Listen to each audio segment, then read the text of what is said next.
Iginagalang naman ni Pangulong Ferdinand Marcos Jr. ang desisyon ng Supreme Court hinggil po sa impeachment complaint laban kay Vice President Sara Duterte. Samantala, dismayado naman ang ilang mambabatas sa naging desisyon ng Korte Suprema. Yan ang ulat ni Bernard Ferrer. Iginagalang ni Pangulong Ferdinand R. Marcos Jr. ang desisyon ng Korte Suprema na ibasurang impeachment complaint laban kay Vice President Sara Duterte.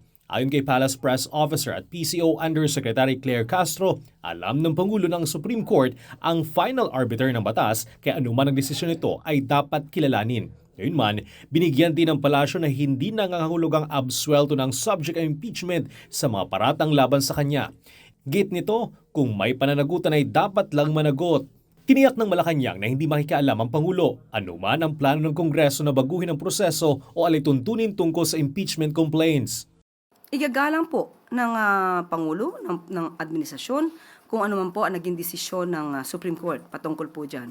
Hindi naman po ito makakaapekto sa mga priority bills na nais ng Pangulo na maipasa. So, muli, ang Supreme Court po ang siyang final arbiter ng mga legal issues. So, nirerespeto po yan ng Pangulo.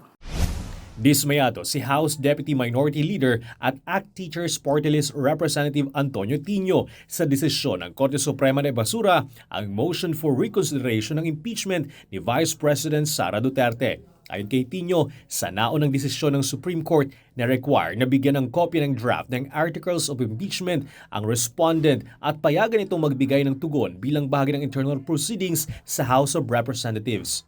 Pero sa desisyon ng SC sa motion for reconsideration, anya binago ng Korte Suprema ang mga batayan at naglatag ng mga bagong teknikal na pamantayan. Kabilang na ang pagpapamahagi ng draft at mga ebidensya sa lahat ng miyembro ng Kamara. Samantala, sinabi ni Tino na muling ihahain ng Makabayan Bloc ang impeachment complaint pagkatapos ng one-year bar rule sa February 6.